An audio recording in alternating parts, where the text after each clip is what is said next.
Hey guys, it's Nicholas here from upgradeToLife.com, and in this video we are going to talk about one of the greatest pitfalls when it comes to manifesting your goals, when it comes to applying the law of assumption and using Neville Goddard's teachings. Now before I jump into the video, just a quick side note. If you're interested in learning more in learning how to actually manifest your goals the most easiest way, living more self-empowered in your life without any hype or fluff or woo-woo, just straight to the point talking, then check out the free masterclass. The link for that is in the video description. And if you want to work with me and you want to take things to the next level, then you can apply for a free call to figure out if we are a good fit to work together in my program. So with that, let's jump into this video. Now, what is this great pitfall that even Neville talked about? And I will share some quotes with you also in this video. Before I do that, first of all, let's talk about the most basic, the most fundamental, the most simple, in my opinion, step-by-step formula that you can follow, that I've followed, that a lot of people that I work with followed in order to manifest your goals. Okay, and Neville shared this over and over again because this is really it. Like, this is actually the only thing you need to use. So the first step is always desire, right? To define your objective, to know what you want, right? What's the goal? Like, what do you want to be? What do you want to have? That's obviously always step one, to decide what it is. Step two is to construct an event which you believe you would encounter following the fulfillment of your desire. An event which implies fulfillment of your desire. Something which will have the action of self-predominant. And then the last step is to immobilize the physical body and induce a state akin to sleep, and then mentally feel yourself right into the proposed action. Imagine all the while that you're actually performing the action in the here and now. If you want to learn summarized how to imagine the right way, then check out the video I did. It's called How to Imagine, where I explain this even like in more detail and how to really do it without any mistakes. But again, this video is about the pitfall that people do. So in this video, we're focusing mostly on the second step and specifically on an event which implies fulfillment of the desire. And that's the main topic, right?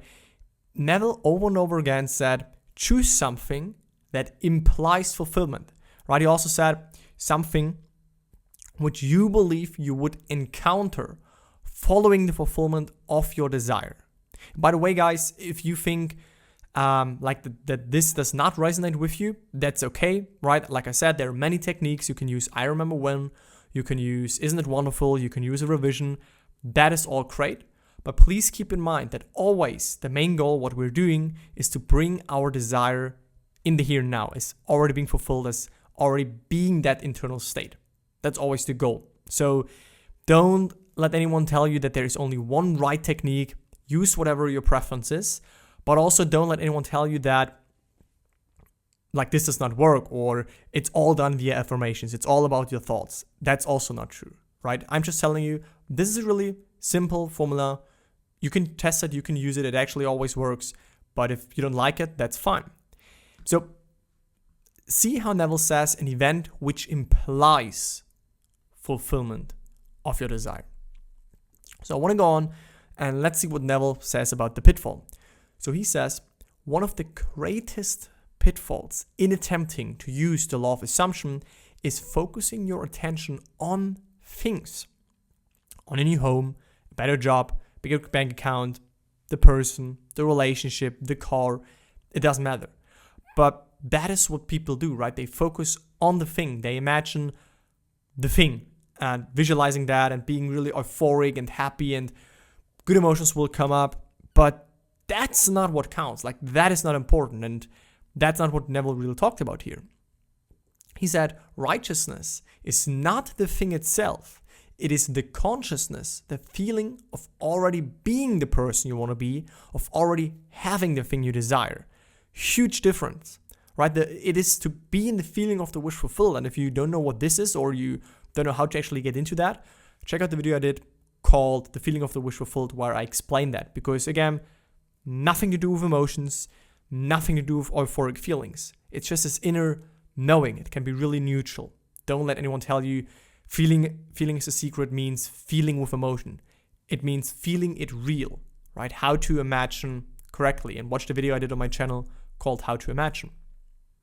So, like I said, one of the greatest pitfalls in attempting to use the law is focusing your attention on things. So people visualize, like they focus on that thing only, and I'm not saying that this is completely wrong, but it can lead to still staying in a state of desire, still not making it natural, which I'm sure you know is the main thing, right? It's the key, like Neville said, the feeling of naturalness. When you have that, like it's done. There's nothing more you can and you should do. So it's all about this natural feeling, which is actually easier to get if you imagine a simple thing that implies you already have it. Not you like right now getting it and you see this in front of you, but no, it's a simple thing after your main manifestations. It's like, here's your goal, and then people focus on that. But why not just choose something that happens after that? A really simple event. Someone congratulating you, you hugging someone, you seeing a smile that implies that this is already normal for you. Then it's so easier to stay in that state of the wish fulfilled than if you always focus on the thing itself. And like Neville said, right, it is all about the consciousness, this inner knowing, the feeling of already being that what you want to be and having that what you want to have. So he says, let me imagine a conversation which would imply a radical change in my world. Or the event must always imply fulfillment of the wish. Or always construct an event which you believe you would naturally encounter following the fulfillment of your desire. Really, I want you to get this, okay?